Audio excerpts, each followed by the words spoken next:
Nous vous disons merci de votre fidélité ce soir. Enfin, que nous puissions vous mettre au parfum de l'actualité. Vous nous avez choisi. Bienvenue à suivre cette nouvelle édition du journal et d'abord les sommaires.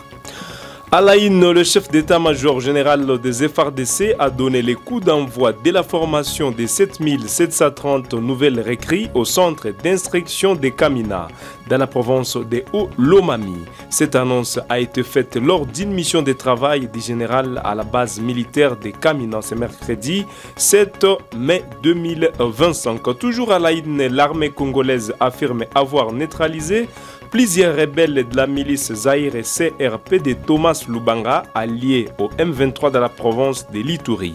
Ce mercredi 7 mai, des détonations d'armes lourdes et légères ont eu lieu à CAF dans le groupement Losandrema, chefferie de Bahema Nord. Mesdames, Messieurs, voilà tout pour les titres et pour le développement. Bienvenue.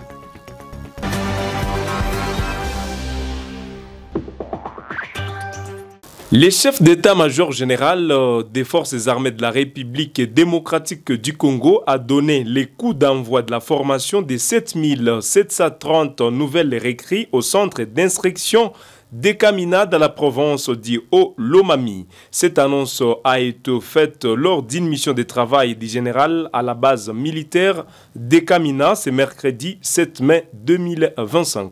Reportage.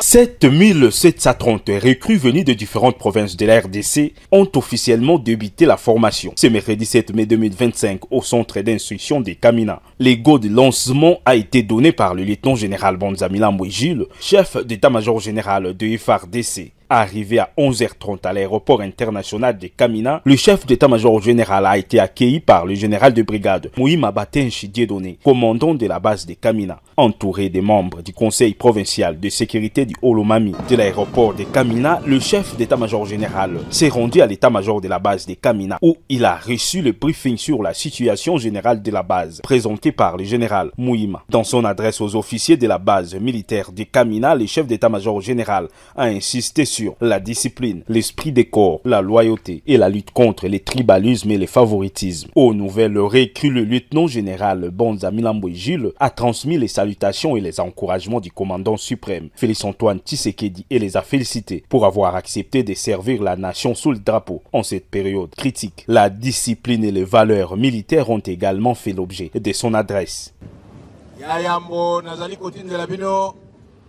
Mbote pe longonya kouta epa ya tata mokonzi ya mboka commandant suprême na biso oyo atindaki na lombango naya isika obozali oyambi yango ya mibale nazali pe kopesa bino matondi mpona kondima apel ya mokonzi ya mboka parce que ezali moto nyonso te andimaki korépondre na appel wana mpona koya koyekola mosala ya mampinga po to défendre mboka na biso. Alors, nos sincères félicitations vous sont adressées. Il fallait officiellement to lancer ouverture ya formation na bino. Ya liboso nazali kobanda nango ezali oyo etali discipline. Yango nde ezali socle. Yango nde ezali fondation ya makambo nyonso oyo ezali kotambwisa mosala na biso.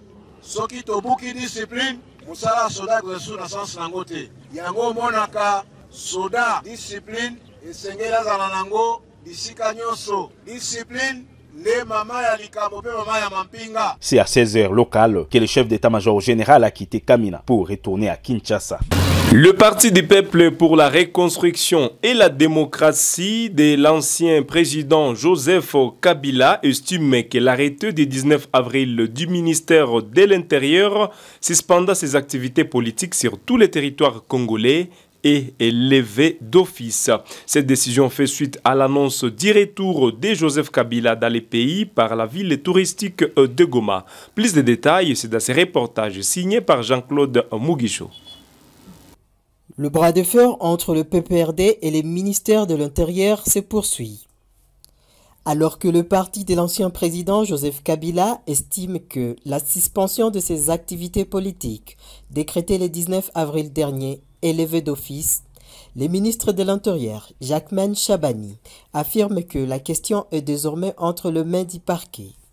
La décision de suspendre le PPRD avait été prise suite à l'annonce du retour de Joseph Kabila au pays par Goma, ville contrôlée par les groupes armés M23 soutenus par le Rwanda.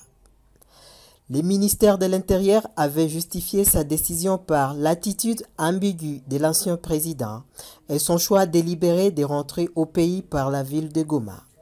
Le PPRD, par la voix de son avocat, Maître Lungungu, s'appuie sur un article de loi qui limite à 15 jours la durée d'une suspension décidée par une autorité territoriale, en l'absence de décision judiciaire.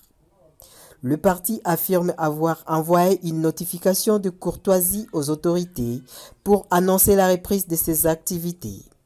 Le ministre Chabani, quant à lui, maintient la pression en affirmant que le parquet dispose de 2 fois 15 jours pour statuer sur le dossier. Cette situation crée une incertitude quant à l'avenir du PPRD et à la possibilité pour le parti de reprendre ses activités politiques. L'affaire pourrait bien se retrouver devant les tribunaux, ajoutant une nouvelle tension à un contexte politique déjà tendu. Le docteur Denis Mukwege, prix Sakharov et prix Nobel de la paix, a alerté le parlementaire européen sur la situation en République démocratique du Congo. Le célèbre gynécologue connu pour son combat contre les violences sexuelles a rappelé les défis auxquels le pays est confronté et a appelé à une action internationale accrue pour mettre fin aux conflits et aux violations des droits humains. David Bitoaike nous signe ce reportage. Le docteur Denis Mukwege, prix Sakharov et Nobel de la paix, a lancé un appel poignant aux parlementaires européens mercredi matin, dénonçant la situation tragique en République démocratique du Congo. Une guerre oubliée par le monde occidental, a-t-il déclaré, rappelant les chiffres effroyables du conflit. 6 millions de morts, 26 millions de Congolais en insécurité alimentaire, 7,8 millions de déplacés internes et une femme violée toutes les 4 minutes. Le défenseur des droits humains a plaidé pour des négociations internationales inclusives afin de trouver une solution durable à la guerre qui ravage le pays depuis 30 ans. Il s'est notamment inquiété des dernières négociations entre le Rwanda et la RDC, menées sous l'égide des États-Unis, qui pourraient aboutir à un accord de paix impliquant un cessez-le-feu, les retours des réfugiés et une gestion conjointe des ressources naturelles. C'est une graine des conflits qu'on est en train de planter, a-t-il averti, soulignant l'opacité de l'accord économique et l'injustice de la cogestion des minéraux convoités comme le cobalt et le tantal. Vous ne pouvez demander à 2 États en conflit avec des millions de morts, sans parler de la justice, de partager leurs ressources naturelles. Mukwege a appelé l'Europe à s'impliquer activement dans les négociations alors que les États-Unis, sous la présidence de Donald Trump, semblent privilégier un accord permettant à leurs entreprises d'accéder facilement aux matières premières de la région de Grand Lac. Le docteur Mukwege a conclu son intervention en soulignant l'urgence d'une action internationale pour mettre fin à la violence et à la souffrance du peuple congolais. Changement à la tête d'Elijef, le président de la République démocratique du Congo, Félix Antoine Tshisekedi Tshilombo, a nommé Christophe Bitassi Mwabayi au poste d'inspecteur général de finances, chef des services de l'inspection générale de finances IGF. Il remplace Gilles Alinguet, mise à la retraite. Fisto Kafoupi nous en parle plus. Changement à la tête de l'inspection générale des finances IGF en sigle en République démocratique du Congo. Christophe Bitassi Mwabayi prend la relève de Gilles Alinguet, mis à la retraite selon une ordonnance présidentielle lue ce mercredi à la télévision nationale congolaise RTNC. Docteur en économie et développement, Christophe Bitassi Mwabayi est un expert reconnu dans le domaine des finances publiques. Inspecteur des finances de formation, il a une longue expérience dans les administrations, entreprises et établissements publics congolais. Il est également professeur d'économie et de finances publiques dans plusieurs universités du pays. Avant sa nomination, il occupait le poste d'inspecteur général des finances, chef de brigade des provinces et des entités territoriales. Cette expérience lui permettra de prendre en main les missions de l'IGF avec une connaissance approfondie du terrain. L'inspection générale des finances a un rôle crucial dans la gestion financière de l'État congolais. Son mandat est de contrôler les opérations financières de l'État, des entités décentralisées, des établissements publics et des entreprises bénéficiaires des fonds publics. L'IGF a également la possibilité de mener des missions de contre-vérification en cas de fraude. L'IGF dispose d'un budget important et d'une quotité de 10% sur les pénalités recouvrées pour financer ses dépenses d'investissement.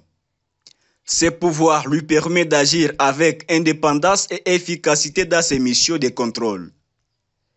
La nomination de Christophe Bitassi Bihihi à la tête de l'IGF marque un nouveau chapitre pour la gestion des finances publiques en RDC.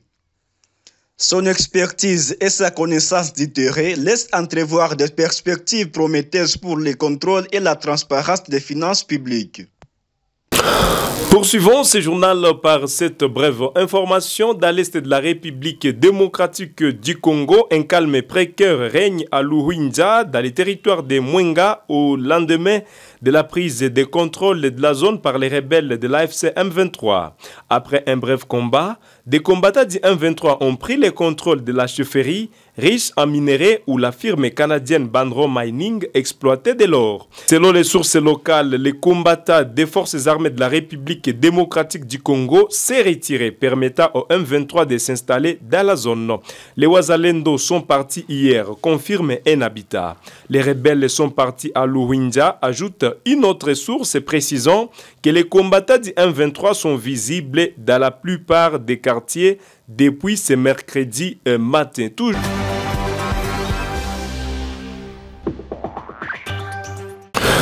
La ville de Bukavu, chef-lieu de la province du Sud Kivu, est en proie à une vague de lynchage. 8 personnes ont été tuées en moins d'une semaine par des justiciers populaires. Le dernier cas en date s'est produit mardi 6 mai 2025 à Nyawera, dans la commune du Banda. Un tenancier des cabines téléphoniques, également cambiste, a été abattu en plein centre-ville. Jenny Toali nous en parle plus dans ses reportages. La ville de Bukavu est en proie à une vague de violences sans précédent. En l'espace d'une semaine, 8 personnes ont été victimes de justice populaire, un fléau qui témoigne de la désespérance et de l'impuissance de la population face à la criminalité rampante. Le dernier drame s'est produit mardi 6 mai, en plein centre-ville de Nyawera. Un tenancier des cabines téléphoniques et cambistes a été froidement abattu par des hommes armés qui ont emporté son argent et ses téléphones. Les assaillants ont tiré en l'air pour disperser les curieux, sémant la panique dans les quartiers.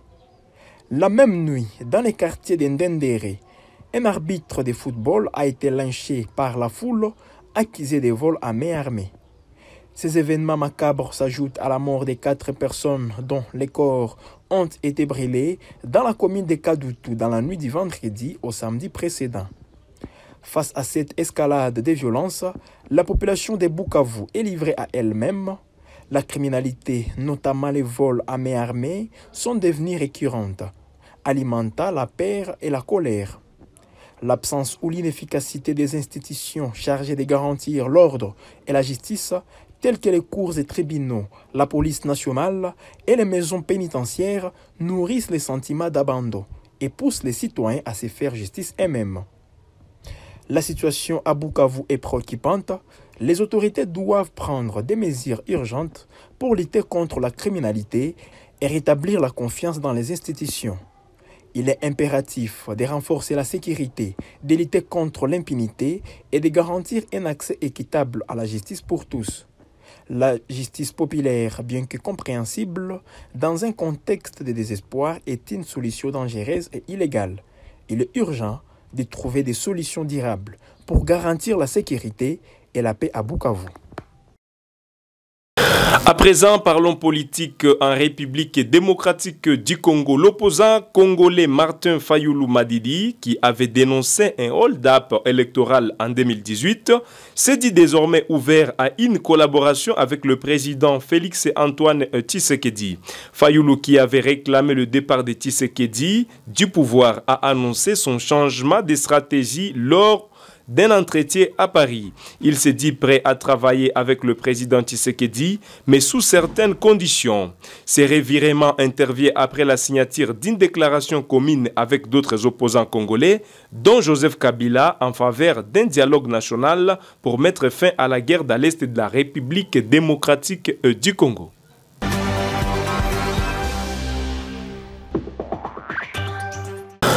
Les jeunes leaders de la province de l'Ituri ont salué mardi les efforts déployés par l'administration militaire pour stabiliser la situation sécuritaire de la province.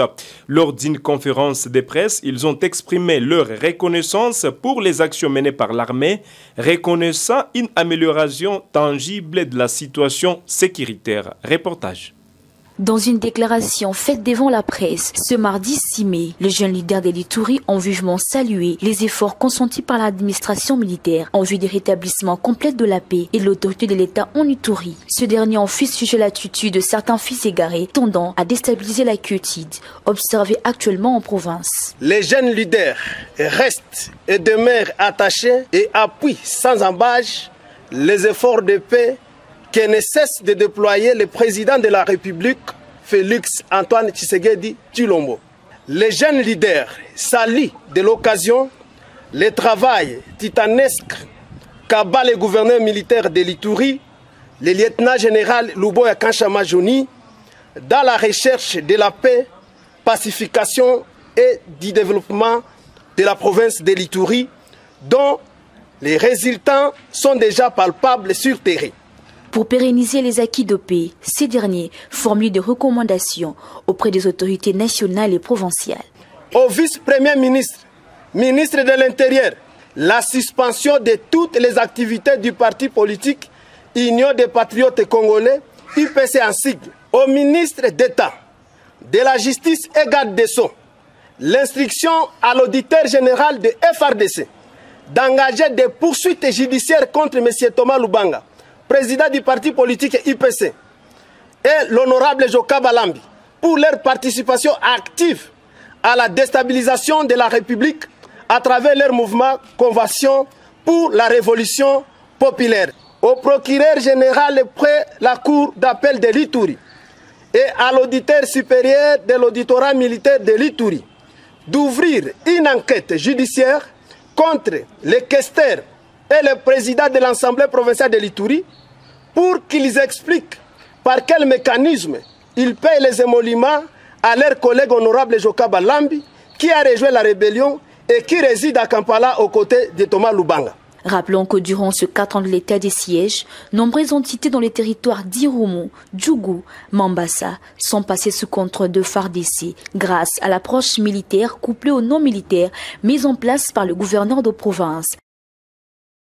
Et pour finir, l'armée congolaise a affirmé avoir neutralisé plusieurs rebelles de la milice Zaïre et CRP de Thomas Lubanga alliés au M23 de la province de l'Ituri. Ce mercredi 7 mai, des affrontements ont eu lieu à CAF dans les groupements Losandrema, Chefferie, Débat et Manor. Plus de détails, c'est dans ces reportages. Mercredi 7 mai, de violents combats ont éclaté dans la région de Djougou en République démocratique du Congo. Les forces armées congolaises FARDC sont confrontées à la milice Convention pour la Révolution populaire CRP dirigée par Thomas Lubanga. Les affrontements se concentrent dans les groupements Losandrema à proximité de la localité de Nyamamba. La CRP tente de reprendre le contrôle de cette zone après avoir été délogé par le FARDC dimanche dernier lors de violents combats et de frappes aériennes. L'armée congolaise affirme avoir tué 8 miliciens et capturé 3 autres lors des combats ce dimanche. Cependant, aucun bilan officiel n'est encore disponible pour les affrontements de ce mercredi. La persistance des combats de la CRP empêche les retours de déplacés dans les camps de pêche environnants. Cette situation aggrave la vulnérabilité des populations civiles et prolonge l'insécurité dans la région. Les organisations humanitaires s'inquiètent de la situation et appellent à un cessez-le-feu immédiat pour permettre l'accès aux populations civiles et leur apporter l'aide nécessaire. Le conflit en République démocratique du Congo continue de faire de victimes et de prolonger des millions de personnes dans la pauvreté et la misère. Nous vous disons merci de nous avoir choisis ce soir pour vous mettre au parfum de l'actualité. Mesdames, Messieurs, nous disons merci pour cette édition de ce soir, de nous avoir suivis. Nous vous fixons un nouveau rendez-vous à la prochaine pour d'autres informations.